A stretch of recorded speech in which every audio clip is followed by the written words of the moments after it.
Hi everyone, welcome to Next Level Academy. இன்னைக்கு என்ன topic பார்க்க போறோம்னா அதே கெமிஸ்ட்ரி தான். அமிலத்தின் பெயர் மற்றும் உணவுப் பொருட்கள். இப்போ ஒரு உணவுப் பொருள் இருக்குது, அதுல என்ன விதமான அமிலம் இருக்குது அப்படின்ற மாதிரி இந்த பேசிக்கான கொஸ்டின்ஸும் நிறைய டைம்ஸ் கொஸ்டின்ல கேட்டிருக்காங்க.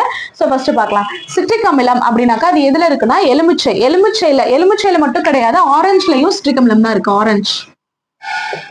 ஆரஞ்சுலயும் சிட்ரிக் அமிலம் தான் இருக்கு. ஓகேவா? சிட்ரிக் அமிலம் எலுமிச்சை மற்றும் ஆரஞ்சுல வந்துட்டு சிட்ரிக் அமிலம் இருக்கு. சோ தயிர் லாட்டிக் அமிலம். சோ பால்ல இருந்து தயிரா எப்படி மாறுதுன்னா இந்த லாட்டிக் அமிலம் தான். லாட்டிக் அமிலம் இருக்கிறதுனாலதான் பால் வந்து தயிரா வந்து மாறுது. சோ அந்த லாட்டிக் அமிலம் தான் நம்மளோட தேசிய நுண்ணுயிரி அப்படின்னு மாதிரி சொல்லியிருப்பாங்க.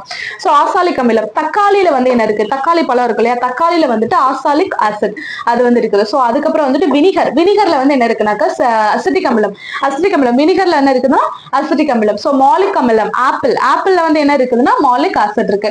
சோ புளியில வந்து என்ன இருக்குன்னா டாட்டாரிக் அமிலம் இருக்கு. புளினா என்னது, டாட்டாலிக் அமிலம். இது வந்து திராட்சையிலையும் இதுதான் இருக்கும். புளி மட்டும் திராட்சையிலையும் டாட்டாரிக் அமிலம் தான் இருக்கும். ஸோ அதுக்கப்புறம் டானிக் அமிலம் வந்து தேநீர் தான் என்னது, நம்ம டீ குடிக்கிறோம் இல்லையா, அந்த டீல வந்து என்ன இருக்குன்னா டானிக் அமிலம் தான் இருக்கு. ஸோ அதுக்கப்புறம் ஹைட்ரோக்ளோரிக் அமிலம் வந்து வயிற்றுல சுரக்கும் அமிலம். ஸோ நம்ம வயிற்று பகுதி இருக்கு இல்லையா, ஸோ வயிற்றுல என்ன அமிலம் இருக்கும் அப்படின்னாக்கா ஹைட்ரோக்ளோரிக் அமிலம் இருக்கும்.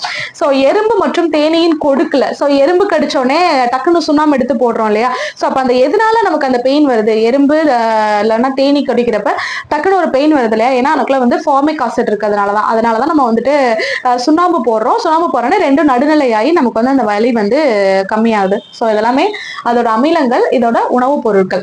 ஓகேவா? இந்த ஏரியாவும் கொஞ்சம் வெயிட்டேஜ் கொடுத்து படிங்க. இதுலயுமே நிறைய விதமான கொஸ்டின்கள் கேட்கலாம். எங்க வீடியோ உங்களுக்கு பிடிச்சிருந்தது அப்படின்னாக்கா லைக் பண்ணுங்க, ஷேர் பண்ணுங்க, சப்ஸ்கிரைப் பண்ணுங்க. தேங்க்யூ.